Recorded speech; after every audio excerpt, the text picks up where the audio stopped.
In this Navaratra, near Navaratra season,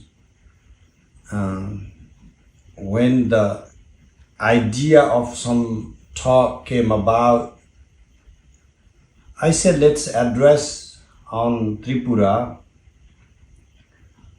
for two different reasons. One, there is this glowing public awareness on the Trika philosophical system.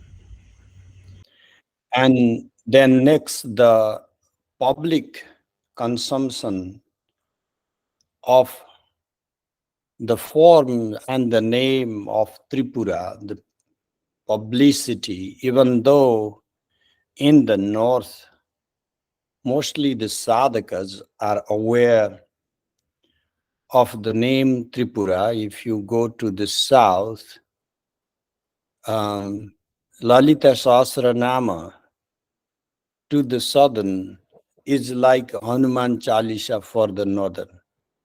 It's an object of public consumption, which is good. But what I feel is lacking is sambandha, the connection between these two systems.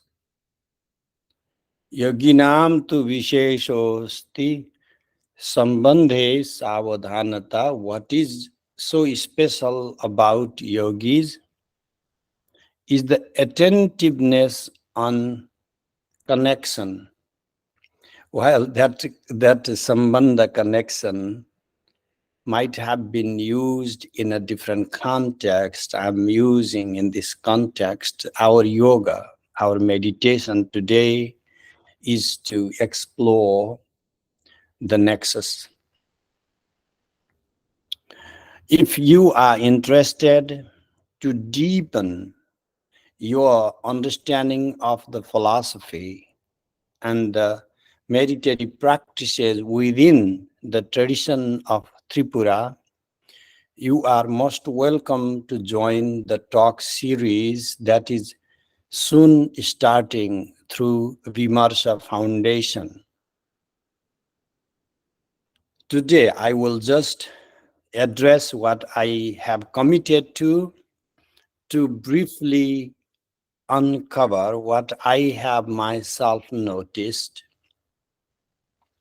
a nexus between these two systems.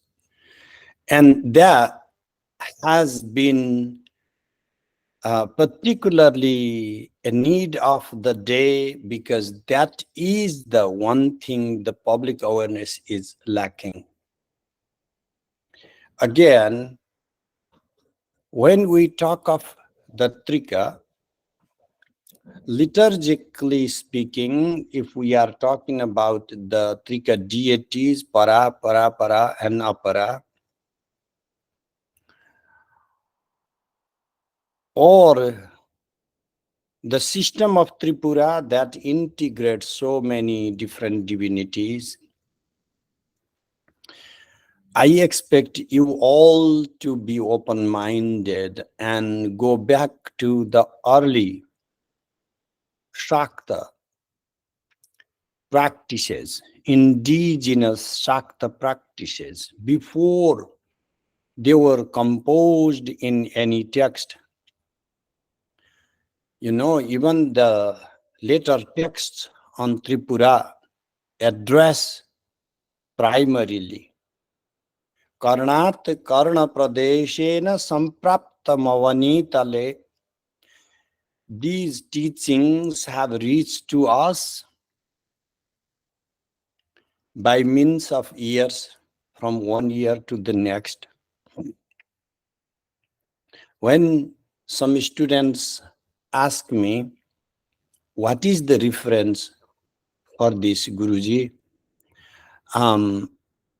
Half the time I say my Guruji is the reference, and that is very confusing, particularly as a scholar. You know, in the modern times, we need to have a proper footnote. We can't say in footnote, this is my Guruji talking. But this is a serious lack of understanding about how the Indic traditions have thrived for multiple millennia. Everything is not about book. The practices in Tantra are not all encoded in the book, and books are a mere codification of the experiences in the living lineages of the gurus. So we who belong to the tradition and are also scholars in the modern context have a double obligation to not erase our originality, to vibrate through the speech of our gurus, while at the same time to not diminish the centrality of the text, so that we can also codify the experiences and the practices that are yet to be codified. The Yogini Kola system is the system of no system, of discrete goddesses, randomly and sometimes haphazardly organized. We can go to the 7 matrikas, Saptamatri, some early efforts to organize them. We can go to Ashtamatri. We can go to Navadurga, 9 goddesses, and now Bhavani, like Bhavani goddesses, still not encoded in the text, but very common in the Karnali or the Khash region in the far west Nepal and Kumaon Garhwal, and that's the northern part of Himachal, Uttar Pradesh.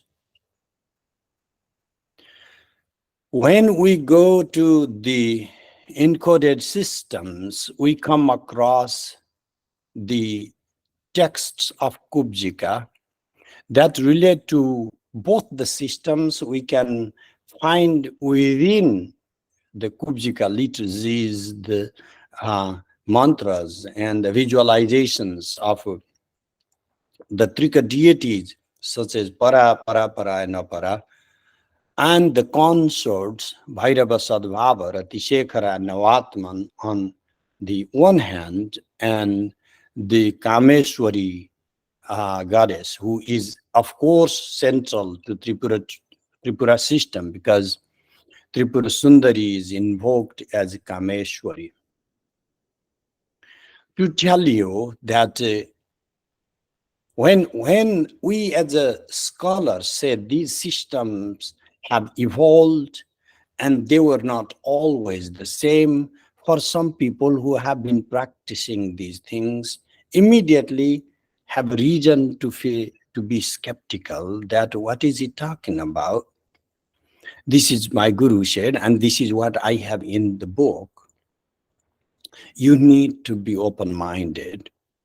That is what sadhana is about. Sadhana is being attentive and open-minded. Sadhana is not to be block-headed. That's no sadhana. That's stubbornness. So what would it require then? It would require to read the texts and listen to the gurus openly. So read Agni Purana, just an example.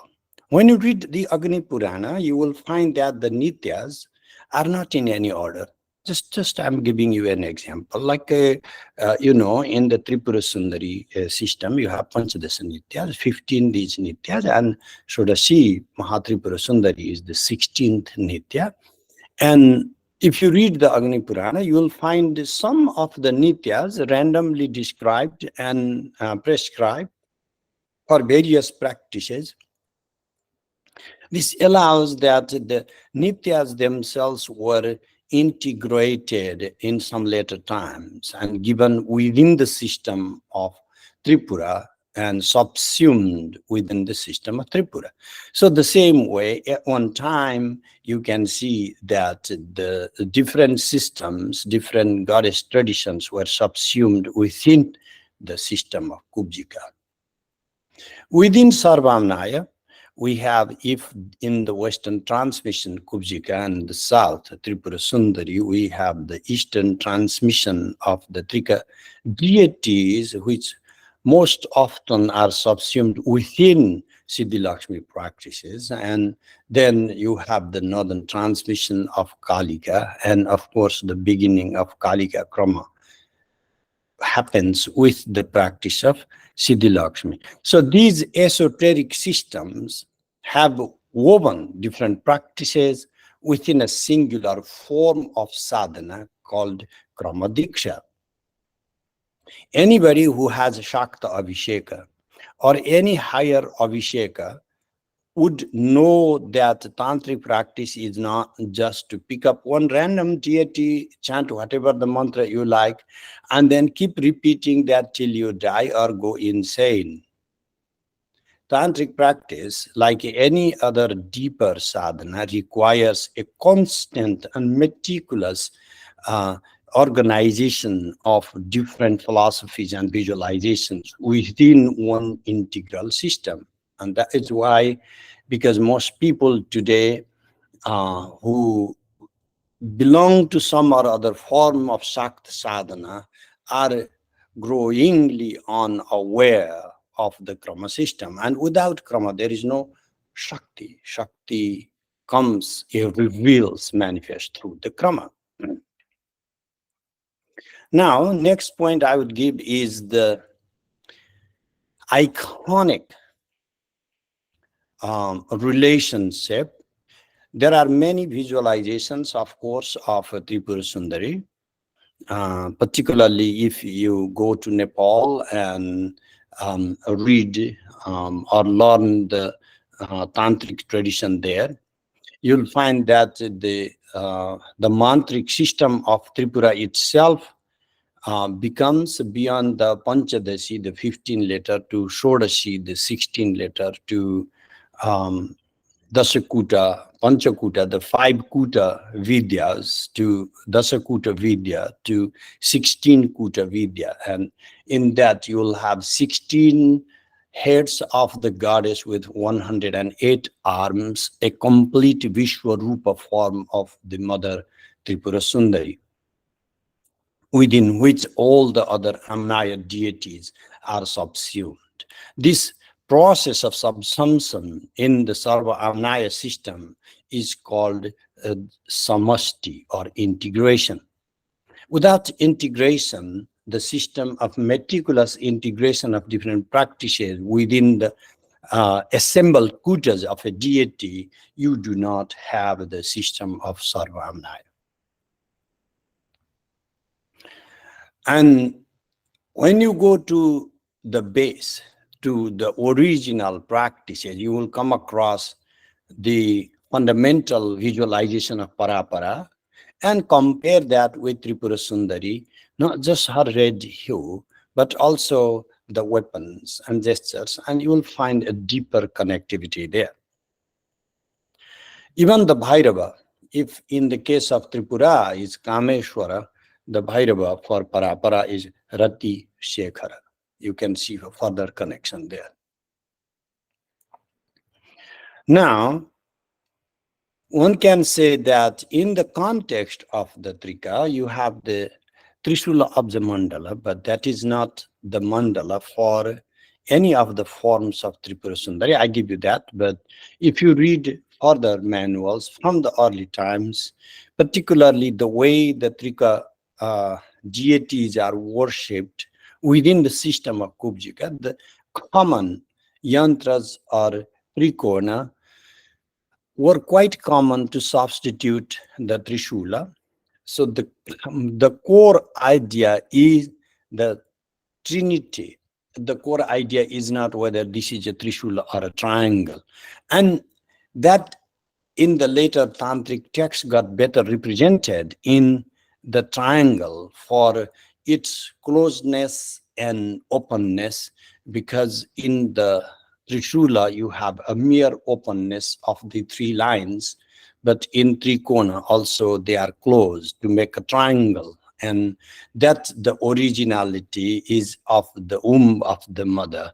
And for the Yogini Kolas, as you all know, the central symbolism is the trikona, the womb of the mother, Bhaga.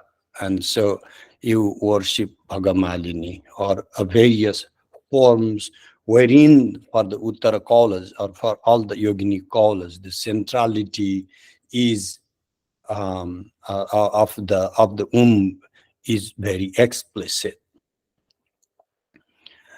So now we may want to go to the tradition, giving a little bit of a historical account. So these days, if you give some dates and some names, people get more confused than if you excavate the concepts beneath.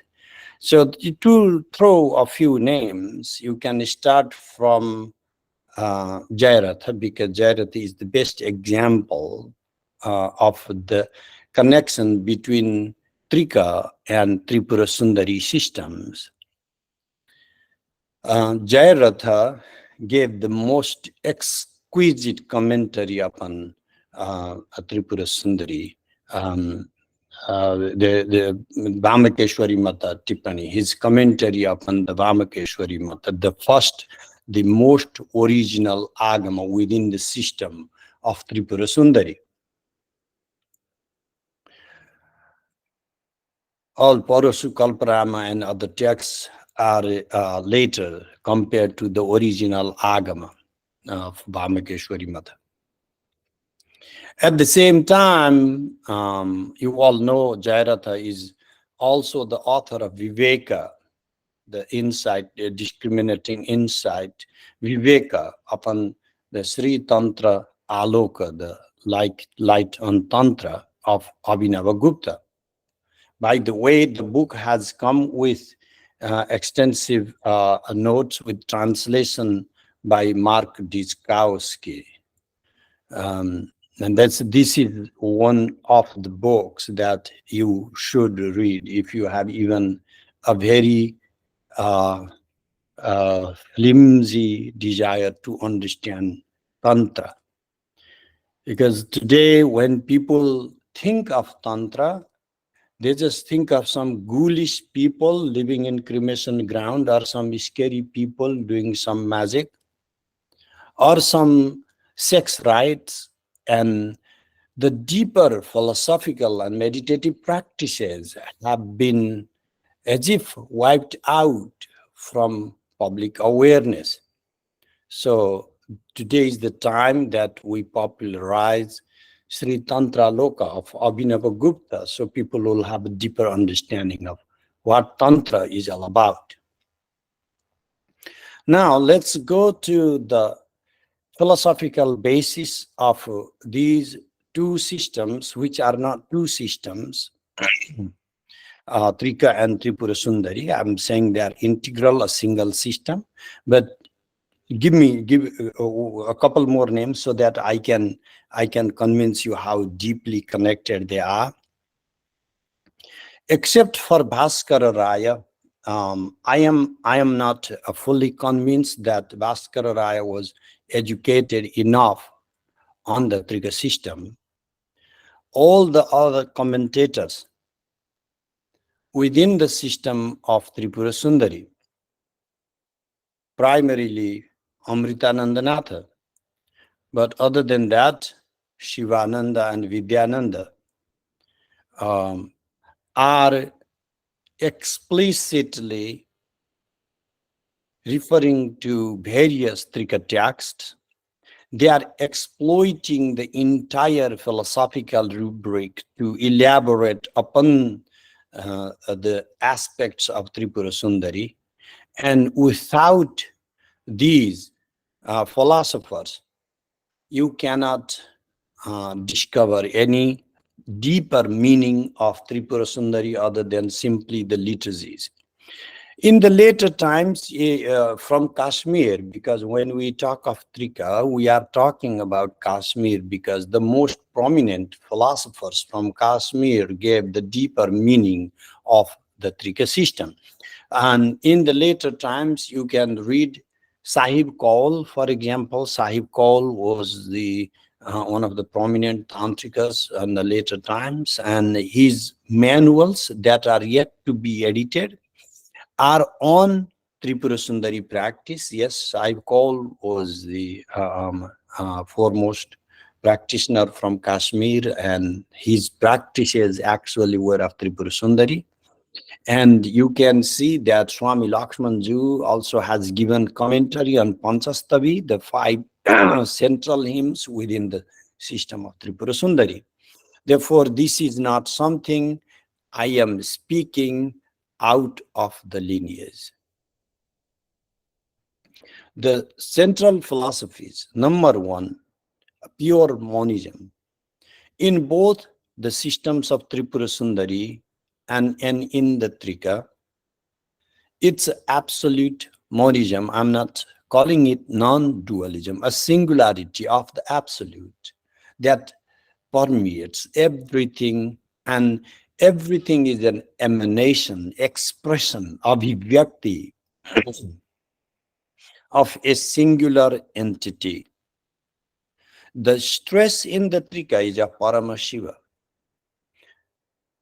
but the description of Paramashiva is Sambit, consciousness. The description in Tripura is in the form of Mother Tripura Sundari. Again, the elaboration is in the form of Sambit, yet again pure consciousness. The words in Sanskrit like Chiti are in feminine gender. That gives you the centrality of femininity within consciousness. But why this consciousness is viewed as feminine is because of its dynamism, because Chiti is Shakti. Shakti in the Indian context is feminine. The Shakti itself is a feminine term, but when we use the word Shakti, it goes without saying that this is a feminine entity. There is no masculine Shakti. Shivaha Shaktya Yukta Yadi Bhavati Shaktaha Prabhavitum is Shiva and Shakti. If in absence of Shiva, a Shakti, what happens? Shiva becomes Shava. That is a basic understanding of the Shaivas. So this singularity has a central focus on Sambit, only that in the Shakta system of Tripura, this is very much feminine. In Trika, mostly it is viewed as the centrality of Paramashiva, the Supreme Shiva. Now come to the dyad. This singular entity of pure consciousness divides itself. It's not a division or a splitting apart, but rather a manifestation of two aspects of Prakasha illumination and Vimarsha reflexivity. What does this mean? The light, for example, your torchlight, your lamp, or the sun, they illumine objects and you see,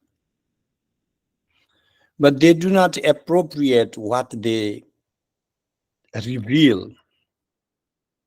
They are not aware of what they project, what they display.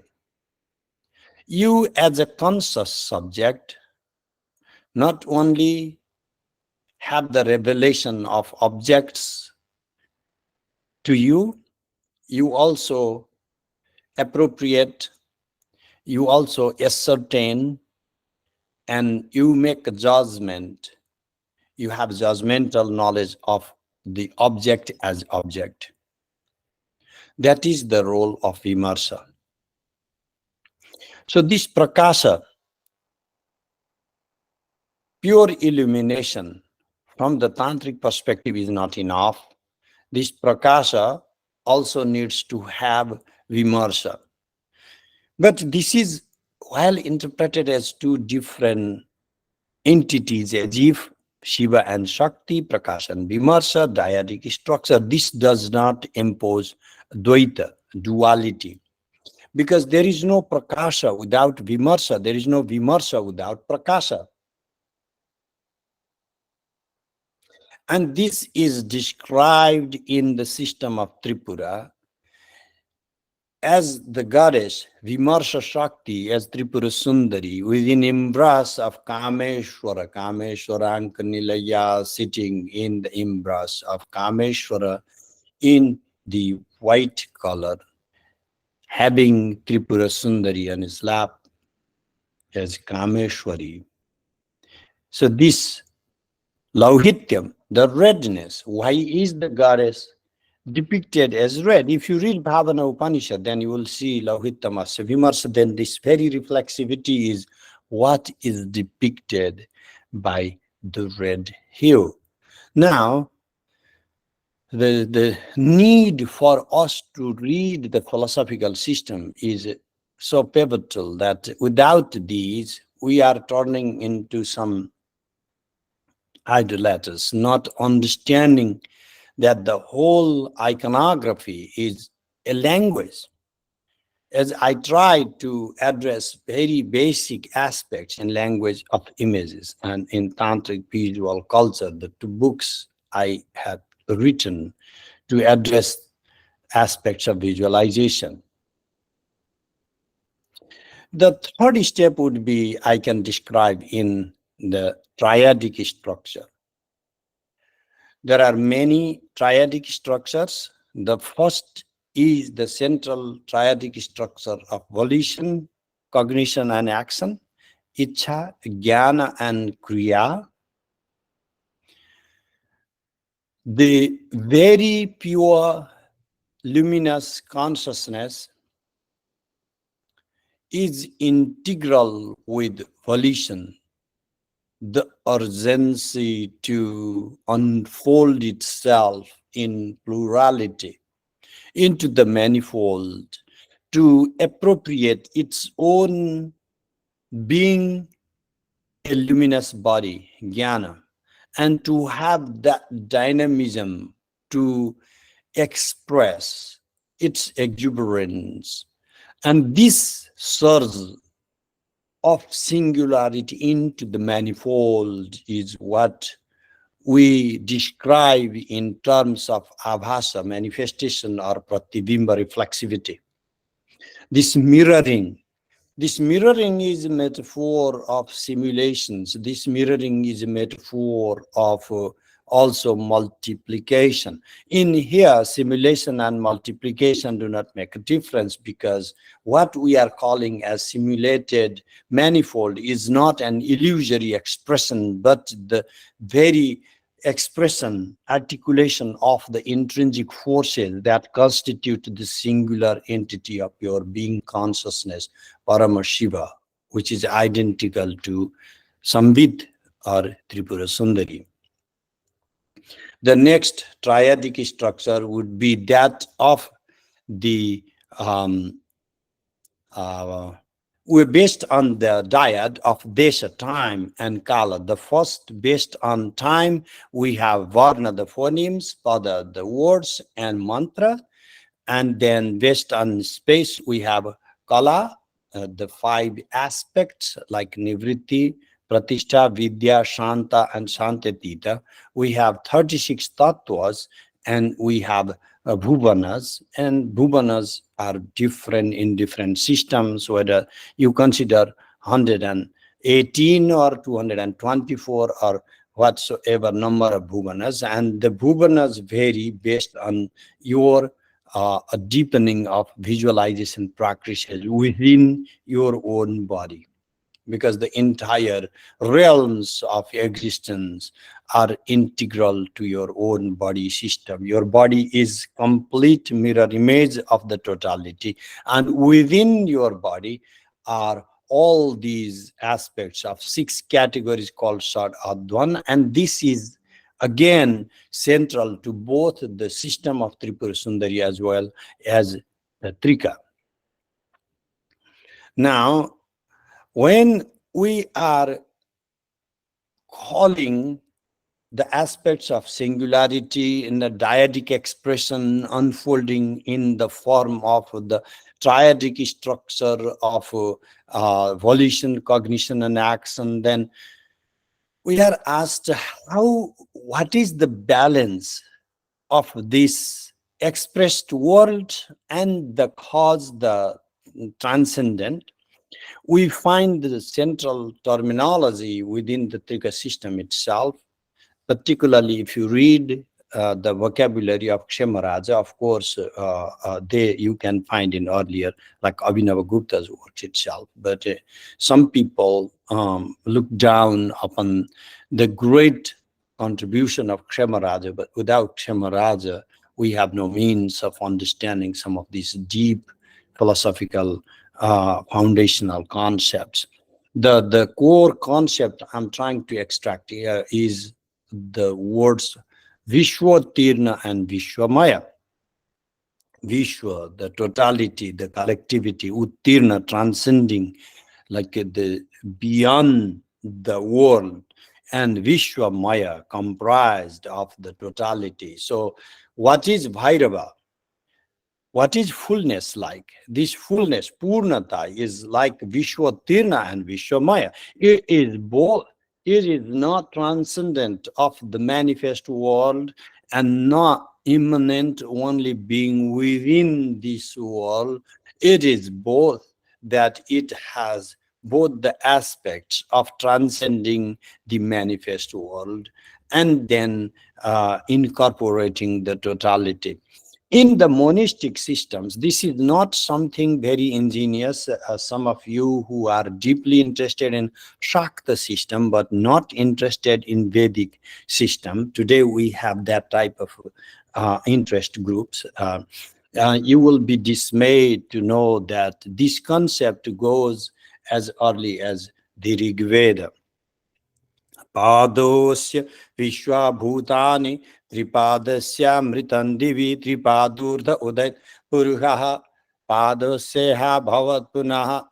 So as you can trace in the Purusha Sukta, you have this already, the concept of the absolute manifesting itself within a quarter, the totality, and then transcending, three quarters of it being in the absolute mode, not expressed or yet to be expressed. So the idea of being within the world, the absolute revealing itself in the form of the world, while at the same time transcending it, is a core concept that goes even beyond Trika system or Tripura Sundari Shakta philosophy, all the way to some early Vedic philosophies, which the later times, like in Shankaras, we stressed a lot on Mayavada, and then didn't focus on the very expression of the absolute in the myriads of forms that we call the world. Now, both in Tripura and the Trika systems, if you want to go how the vocabulary of the absolute is used, you will find the same thing as Spanda or Urmi, Chalatta, the expression, the surge of Sambit, of consciousness, and therefore there is no terminological difference in the way consciousness is described in these two systems either. Now, going back to the basic agama within Tripura Sundari system, Vambakeshwari Mata is oftentimes considered as a singular text of the Nitya Shodashi Karnava and the Yogini Hridaya. This integration of these two texts might have come in the later medieval times. You can read a singular commentary by Bhaskara Rai covering both the Nitya Shodashi Karnava and Yogini Hridaya. I myself follow my Guruji Pandit Braj Vallabh Dwivedi's commentaries as he has edited his edition. He has also translated Yogini Hridaya, by the way, and the commentary of Amritananda. You can find that in Hindi translation by Panditji. That the edition of the Nitya Shodashi Karnava is highly praised. I, with dismay, have to say that this editing of the ancient texts and commentaries, this new Indological studies has also diminished these days, and we need to reinvigorate this, because 90% of the tantric literature is merely preserved in some manuscript forms in Nepal, in Calcutta, or in Sringeri Matha archives and libraries. So we need to again read these books. For us to read, we need to first edit them and then also be able to translate them. And I'm open to collaborate with you and with the best of the scholars in India, and we need to make a global effort to reinvigorate these studies. Coming back to the text, Yogini Hridaya, in 3 sections, Chakra Sanketa, Mantra Sanketa, and Mudra Sanketa. When you read these 3 indications and read the commentaries, mostly what gets overlooked is the Trika philosophical system of the upayas, 3 upayas, the means of realization: Shambhava upaya, Shakta upaya, and Arabha upaya. In this last part of my conversation, I will just address that particular aspect, and so that we'll have some time for an open conversation. In the Trika, coming from Malini Vijayatara, these 3 upayas provide 150 different forms of samavesha and are therefore crucial to all forms of mantra or visualization practices. The Sambhava upaya, you can call Ichha upaya, of pure will, the very strong will of sadhaka, gives a sudden realization of oneself as Paramashiva. There is no doing, there is no practicing, there is no visualization, there is no breathing exercises, there is nothing, a pure will. Because after all, if you are Shiva, why would you need any practices to realize that? Valid point, just believe itself and then you are that. But this sudden realization is not, I want to believe it. Please pay attention. There is a big difference between you knowing and believing. Do you believe that you are a human being, or do you just know, take it for granted? You see, when you start repeating, I believe that I'm a human being, and keep repeating as a mantra, that's just very moronic. So when you start repeating the will, that does not constitute will. When you keep repeating you are Shiva, that doesn't confirm any Shivaness. So the idea is this pure source of will happens or does not happen. And if it does not happen, do not keep pretending. Just go to Shakta Upaya. Integrate Shakta Upaya within your system. I'm not saying then you stop believing in it, but what I mean is you need more than believing. You need a deeper analytical practices that we call Shakta Upaya. And then some systemic visualization practices that we call Anabha Upaya. If we read just a line from the Yogini Hridayam, for example, Yada sa parama shaktihi swechaya vishwarupini spuratam atmanaha pashyet tada chakrasya sambhavaha. Shunyakarad Visargantad Bindoho Praspanda Samvidaha Prakasha Paramarthatvat Spurata Lahari Yutate Prasritam Vishwa Lahari Sthanam Matri Trayatmakam Baindavam Chakrametasya Trirupatam Punarbhavete. If I could just translate this, that would be just sufficient for today. Yada sa parama shakti,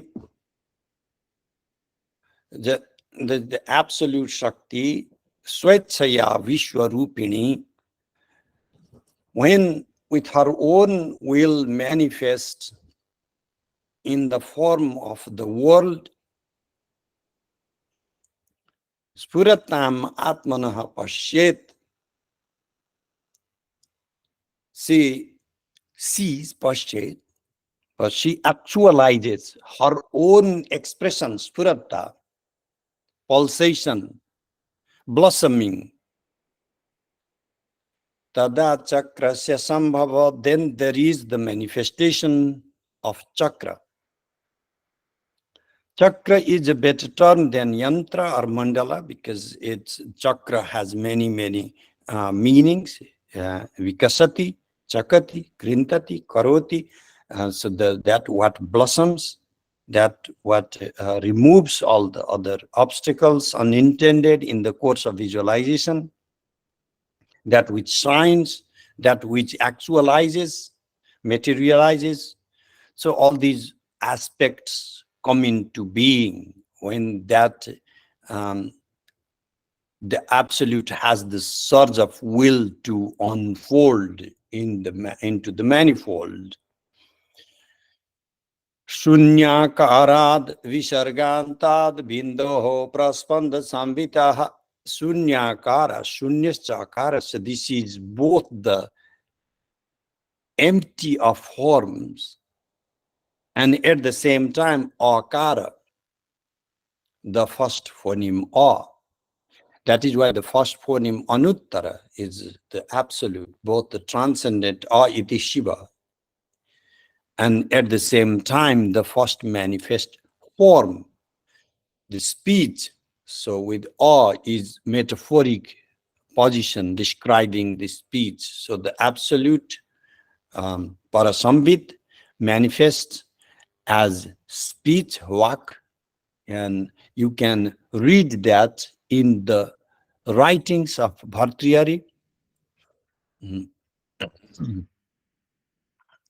the Vakyapadiya, for example, I'm referring particularly to the first section, Brahmakanda, where this unfolding of the absolute in the form of speech is brought to light. So what it has is prakasha paramarthatvat. This absolute nature of itself is illumination, and it is endowed with spurata, the expressiveness, the tides, lahari, the tides of expressiveness endowed within. And this Vishwa Lahari Sthanam, this is the site or abode of the tides in the form of the world, Matri Trayatmakam. And now we can get different commentaries about what we mean by Matri Traya. I'm reading the Deepika, and there you will see this Pashyanti, Madhyama, and Vaikhari, these three states of the Matris, the speech, again going to the triadic structure, referred by Para, and Apara, and the absolute transcending this triadic structure. This is what is the Bindava, the drop, the seminal drop, the Bindu chakra, Sarvāmnāya chakra. So this is what the Bindu is all about. That is already subsuming the triadic structure within. And what is Trikona? What is the first triangle within the chakra is merely the emanation, the expression of already integral forces within Bindu. If Bindu is referring to Shiva, then this Trikona is subsumed within Bindu.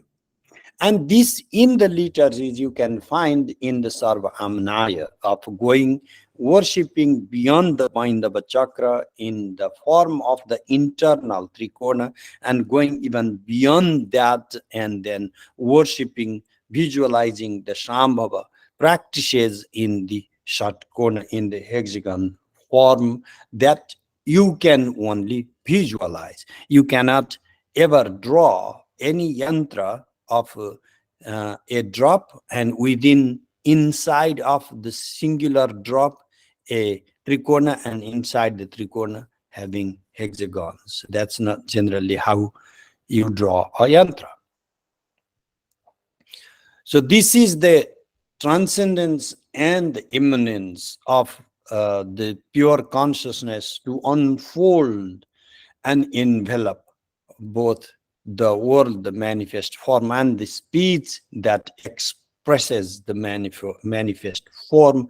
And if these ideas are crucial to Trika system, so also is the Tripura Sundari tradition.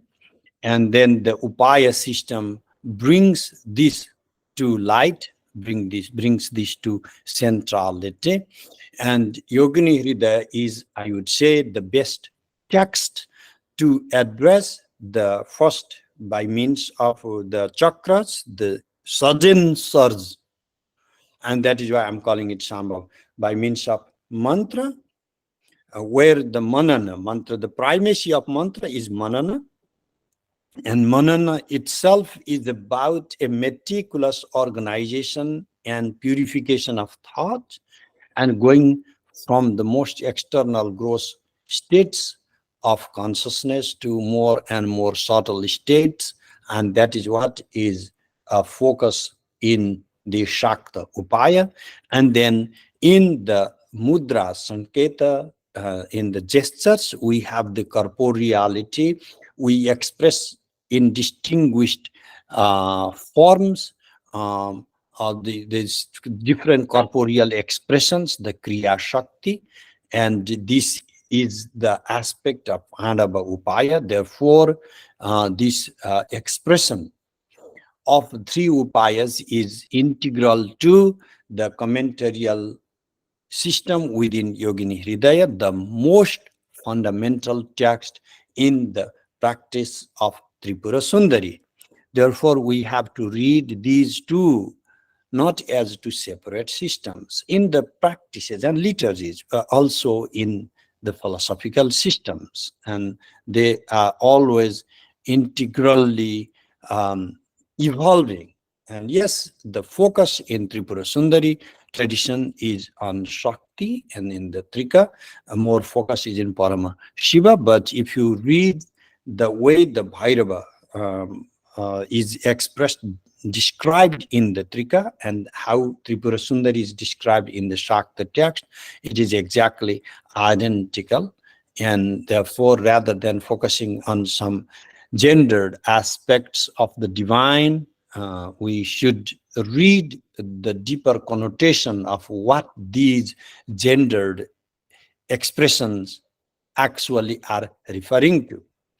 And if you want to use the philosophical vocabulary of Abhasa and Pratibimba, you will see again repeatedly, read any of the works of Shivananda all the way to Amritananda, and will find the centrality of Abhasa and Pratibimba, particularly if you are interested in reading Kamakala Vilasa of Punyananda with the commentary Chidbali, you will find Pratibimba, mirroring, as the central metaphor to describe the totality.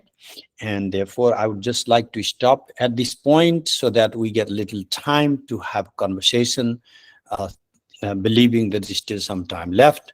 Thank you so much for your patience. And I appreciate you all being here with me today. And thank you for giving me this opportunity. I hope I'll see you all in Vimarsha discourse. Thank you very much, dear Sthaneshwar. It's good to hear you after many years. and for decoding a very complex philosophical system and how it relates to the foundational Trika cosmology, and also how it links with the symbols, and how that is linked with the mantras, and how it's linked with Abhas and Pratibimba. You've done a fine job, and I'm sure most of us have had a very good session with you. I was just wondering before I, ask open the this session for questions. I'd like to ask you: could you tell us something about Sarvāmnāya? Because the image which that you have presented is from Nepal. So how do these Nepalese traditions, or the traditions of Kupchika that evolved in Kathmandu and Nepal, how do they visualize Sarvāmnāya pujas? Because which is so distinctive. And the way I understand Sarvāmnāya is in one way integrated in the verses of the Guru that you just read out. I know these are critical questions, but still, Um, I really think, because the title of your wonderful essay, your lecture, does talk about Sarvāmnāya Tantric Tradition. So yeah. could you just tell us something about it before I Thank open the... you. Thank you so much. One of the things I'm critical about the way Abhinava Gupta mandated us, Rahasyam no sarvatha guhaniyam no sarvatha prakashaniyam.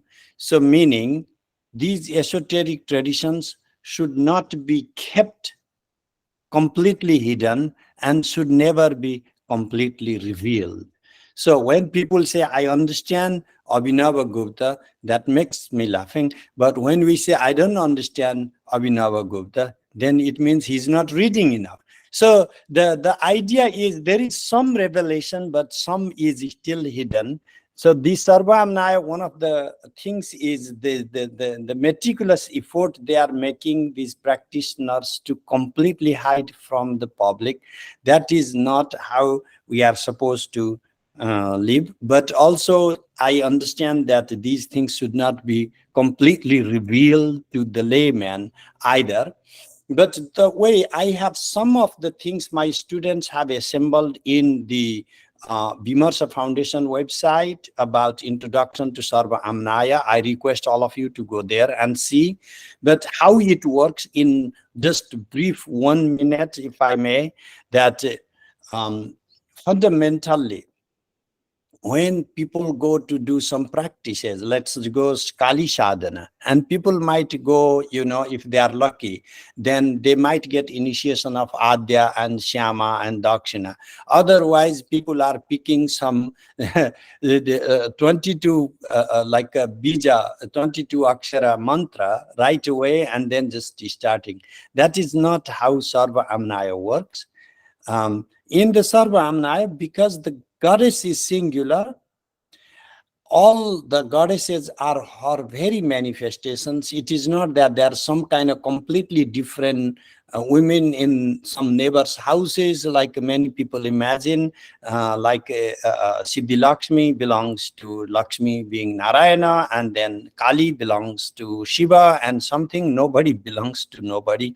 Shakti is absolute. She manifests in all different possible forms, and her expression is in the form of Chit, Ananda, Icha, Jnana, and Kriya, in this fivefold pentadic structure, in the form of the Sambhava, Chit, pure expressions, and the bliss states, and Icha, Jnana, and Kriya, these three triadic structures. The same way in the Pashupati, that five faces of Lord Pashupati, you have these five amnayas, the expressions, emanations, manifestations of the goddesses. Lord Shiva is constantly revealing his own esoteric nature to the goddess. In each and every form of Shiva, there is a corresponding image of the goddess.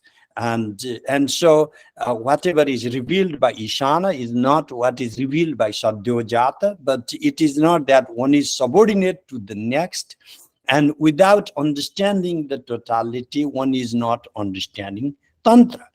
Historically, in Nepal, of course, the Kubjika, I don't even know when it started. If you read Hamseshwara or those kind of terminologies, you can find that from the Lichvian era. Really, most ancient tantric practices are already there in the Kubjika in Nepal. And many of the Sarvāmnāya systems of Trika came, Vimala Prabodha type acharyas went to Nepal and assimilated these practices. Many of the southern practices came to Nepal and just enriched the practices already existing there by means of the Bhatta system we have in Nepal. They have to come from Kerala, and so all the Keralites or southern tantric practices were brought to Pashupati by the Bhattas. So the south and the north, everything has, like, it became like a melting pot. Maybe we can get the earliest of the Sarvāmnāya manuals from around 12th century. At least that is what I know of. Even in my own family like collections, we can go to 15th or 16th century manuals of the Sarvāmnāya practices. And in the later times, you can read from my great Guruji, Murkharanya Swami has also given a manual for the Sarvāmnāya. And so you can find the Sarvāmnāya, but rather than some kind of haphazard blending or integration of everything you like, there is a meticulous system of a progressive order of visualization, progressive order of mantra practices, and a progressive order for actions, like the expression of gestures, mudras, and in the practice.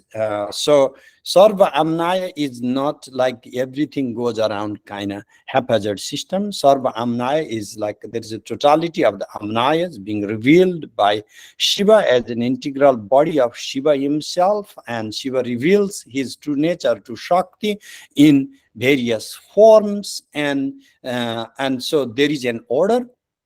And our tantric sadhana is not to stick to some random mantra and then just keep repeating till you become like turn into a ghost or something, but rather to understand the system. And that's basically what Sarvāmnāya is about. Thank you so much. In South, that is in Mysore, you must be aware of the Sri Tattva Nidhi, the volumes of Sri Tattva Nidhi, where one of the volume is on Shakti Nidhi, and it is mainly on Tripura Sundari. And we also have a temple known as Tripura Sundari Temple, but it is also known as Tibba Devi. Tibba Devi. So this Tripura Sundari concept in South and Tripura in the North, are they different?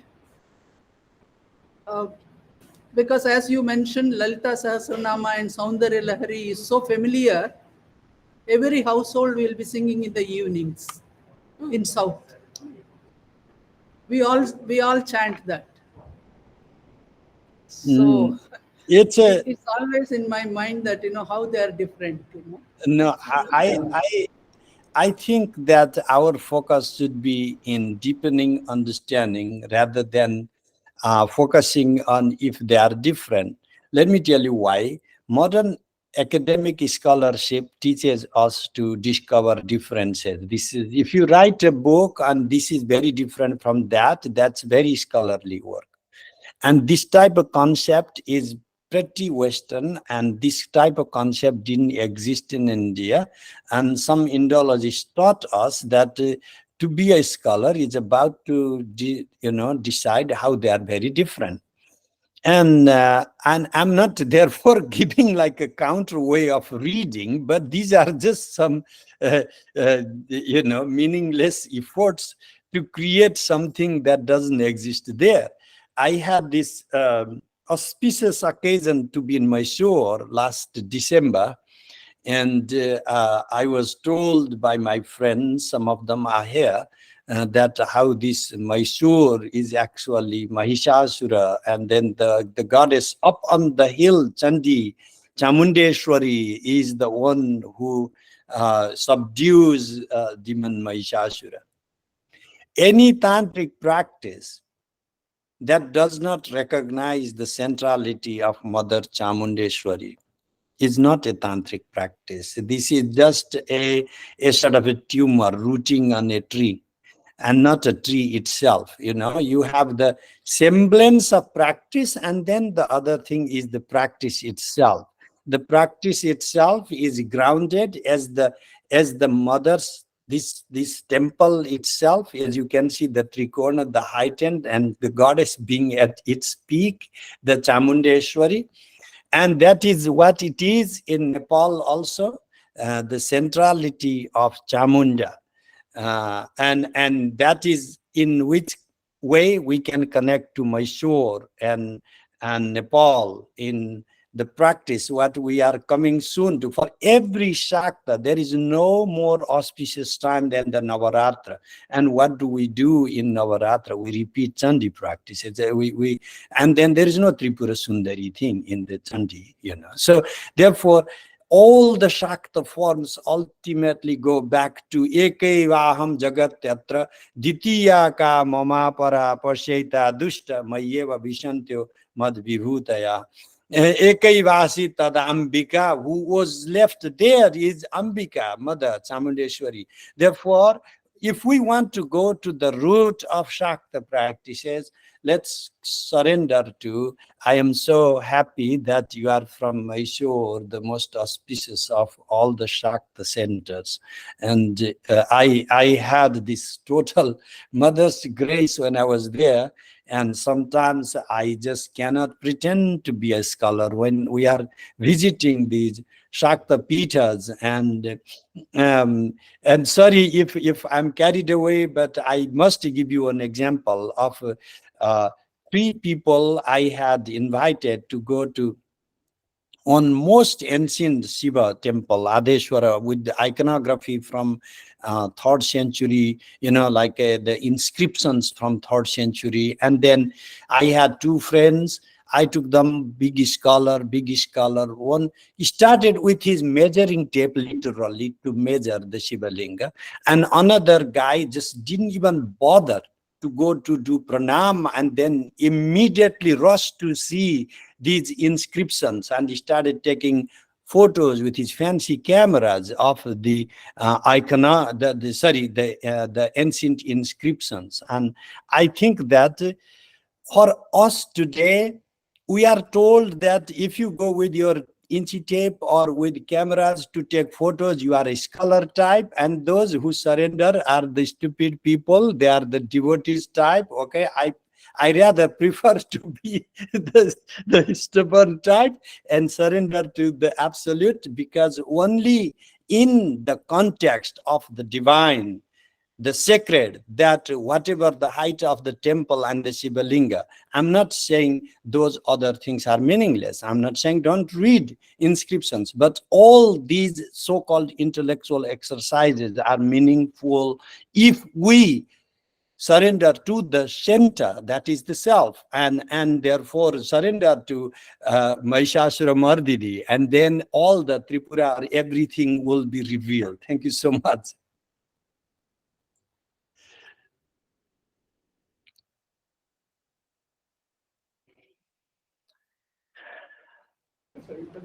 There is one more question, Sthaneshwar. And when we meet, there'll be plenty more. Namaste. Myself, Namaste. Professor Arun Ranjan Mishra from Shantiniketan. No, And I nice to hear your presentation. It was fantastic. Thank you. I have 2 questions. The first one is, you used the words like Prakasha. They are there in Shastra. I don't deny. Prakasha, Abhasa, image, the mirror image, Pratibimba, and all these. do you think that all these are really actually metaphorical or actual? Because when Shastra uses these words, let me first explain this and then we can go to the next question. yeah. These are our efforts to understand the incomprehensible. Let me elaborate what I mean. That the absolute, the way it is beyond human comprehension. Our mind cannot comprehend it. And we are simply trying to put some terms to make it comprehensible. Tripura, let's forget Abhasa or Pratibimba or all these. Tripura. Pura means beyond. Tri means triad. And Tripura. Pura means the cities, citadels. Three. The word Tripura means that is beyond the triadic structures, while at the same time is expressed in the triadic forms. Our mind cannot comprehend the paradox. Tripura is a paradox. She is both the transcendent and the immanent. To say something transcendent and the immanent is a paradox. I started talking to a Nayayika and then, Nyaya wants things properly categorized. And then when I say it is both Vishwatirna Vishwamaya, he just left me thinking I'm just dumb. Because, this is... When we are doing research, actually, we should have something comprehensible, not something mystified. And when Shastra also says, Nema Vidyuto Bhanti Kutoyam Agni. So the consciousness cannot be lighted. There is no light in enlightenment. Number one, that we should know. There is no light in enlightenment. Therefore, these words should not, they are really metaphorical, and consciousness cannot be having a pratibimba. It cannot be reflected because that is supreme consciousness or any consciousness. They cannot be reflected. So these pratibimba, abhasa, etc., they should be metaphorical. That is what I wish to ask. What is your opinion? No, what can and cannot be is based on our ability to comprehend. I myself think of me as an ant. And hypothetically, somebody who did cognitive scientific research said ants could have a counting ability to the number 7. So they were able to distinguish 7 different sweet objects or whatever. And so then for them, infinity is 8 because they are, cognitively impaired to comprehend anything beyond 7. The same way, whatever we as humans have the capacity to comprehend, and then we think everything has to be within that, and other than that, we cannot. And that is the way the absolute has to be. Consciousness, the absolute, has to be incomprehensible or not coming in terms of reflection. So our human pinning down into what can and cannot be is merely trying to put words, language. Just can is a concept, cannot is a concept. Get out of concepts and we will have a good conversation. Very much. Dear, Professor Sthaneshwar, thank you very much for a very enlightening talk, and hope we'll meet you soon sometime. Thank you. I think he needs a clap. Thank you so much.